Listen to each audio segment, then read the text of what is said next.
Bon les gars, je sens que je vais pas faire de vidéo à l'extérieur dans les prochains jours. Il fait bien trop chaud et entre les moustiques qui me piquent et les tiques qui m'attaquent, je suis bien mieux à l'intérieur, surtout que ce logement est assez bien isolé, ce qui fait que la chaleur est beaucoup plus supportable à l'intérieur. Et ça m'amène d'ailleurs au sujet de cette vidéo. Comment faire pour rester confortable, ne pas suffoquer, ne pas souffrir pendant une grosse canicule quand il fait plus de 40 degrés. Par exemple, hier chez moi, ils avaient prévu 37 degrés, mais au final, il a fait 41. Donc je m'attends à ce qu'il fasse dans les prochains jours peut-être 42, 43 parce qu'il va faire encore plus chaud. Comment faire en fait pour rester confortable? Je vais donner quelques solutions très concrètes. Certaines solutions que certains pourront appliquer, certains non. Ou certains pourraient réfléchir à se restructurer pour pouvoir appliquer les solutions dont je vais parler. Et je vais te parler aussi de la solution que moi je compte appliquer dans les prochains jours. La première solution, tout simplement, c'est d'investir dans une climatisation. Voilà, ça coûte du pognon, oui, mais quand il commence à faire chaud, entre le pognon et la santé, moi je préfère quand même la santé. Donc si tu n'as pas de clim chez toi, que tu n'es pas locataire, moi je serais toi, ce serait la clim sans hésiter. Ça c'est si tu veux rester à un endroit où tu ne peux pas partir de là où tu es.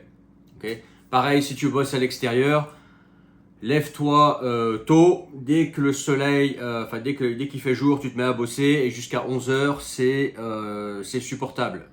Moi, j'appelle ça, on appelle ça dans le jargon, dans mon coin, travailler à la fraîche. Voilà. Donc, je pense à tous les mecs du bâtiment, les mécaniciens, etc. Éventuellement, ceux qui font des vidéos, youtubeurs, faire tôt le matin, avant 11h. À 11h, ça commence déjà à chauffer, mais avant 11h, tu peux travailler, tu peux aller dehors, faire ce que tu as à faire, ça va. Ou alors sinon, après 20h. Mais entre 20h et entre midi et 20h, faut mieux pas sortir, rester dans un endroit frais, le plus frais que tu puisses trouver. Ok? Mais c'est pas la solution que moi j'ai trouvée. Tu vois que je vais appliquer. L'autre solution, c'est de changer d'endroit. Si tu travailles sur Internet, moi c'est mon cas, que tu es entre ce qu'on appelle, je sais, maintenant c'est devenu pompeux comme expression, mais c'est vrai. Si tu es libre géographiquement, que tu peux travailler depuis n'importe où, je sais, tu as entendu ça pendant 10 ans, on t'a bassiné avec ça. Mais c'est vrai, entre-temps, moi entre-temps aujourd'hui, ça va me sauver. C'est de changer d'endroit et dans un endroit plus frais. Moi, dans quelques jours, je vais déménager. Je vais sûrement passer tout l'été là-bas, peut-être même plus. Si j'aime le coin, peut-être que je m'installerai là-bas. C'est aussi un endroit que je souhaite tester pour une future installation. Et c'est un endroit en fait qui est plus frais, où les températures sont en moyenne 5-7 degrés de moins. Ce qui, à la place d'un 35, va te faire un 28. À la place d'un 42, ça va te faire un 35, tu vois. Pas extrême non plus, ok? Donc ça, c'est la solution. Ça peut être soit changer de région en France. Donc tu as des coins en France, je pense notamment aux montagnes. Attention par contre au centre de la France, la diagonale du vide.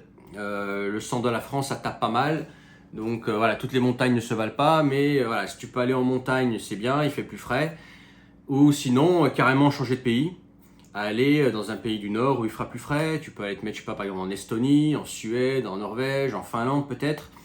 Ou choisir une montagne dans un pays autre que la France où il fera plus frais. Ok, donc typiquement la nuit la température va descendre, donc tu pourras bien dormir. La journée, la chaleur sera supportable.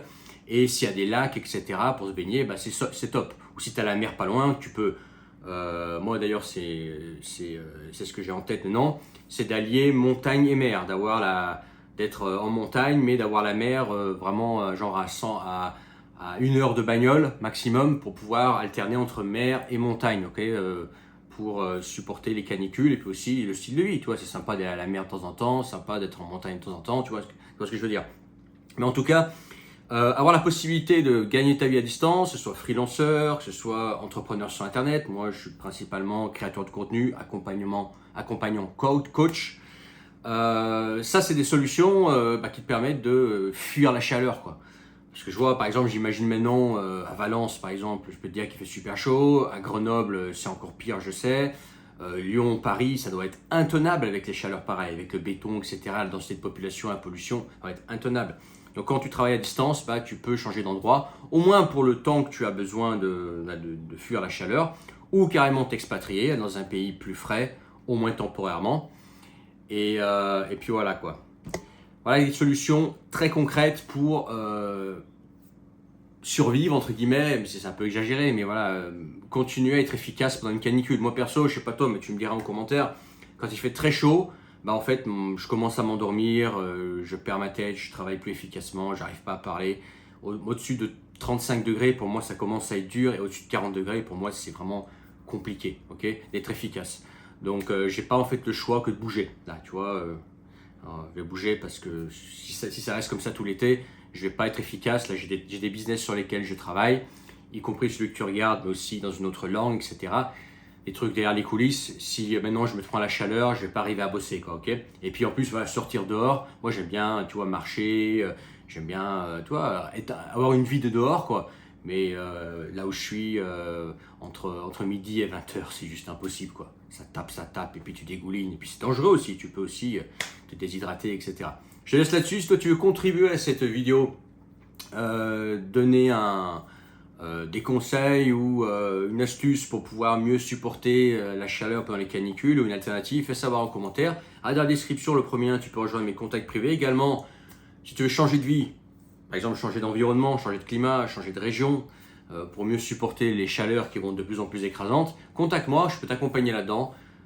C'est plus simple de changer de vie quand tu as quelqu'un qui te soutient, qui t'accompagne, qui l'a déjà fait plusieurs fois comme moi, plutôt que d'être tout seul et d'avoir toutes les critiques, le regard des autres, les autres personnes qui te découragent et de se sentir très seul et essayer de te dépatouiller un petit peu comme ça dans un changement de vie. Moi, je me spécialise maintenant dans le changement de vie. Donc, n'hésite pas à me contacter, c'est le deuxième lien en description.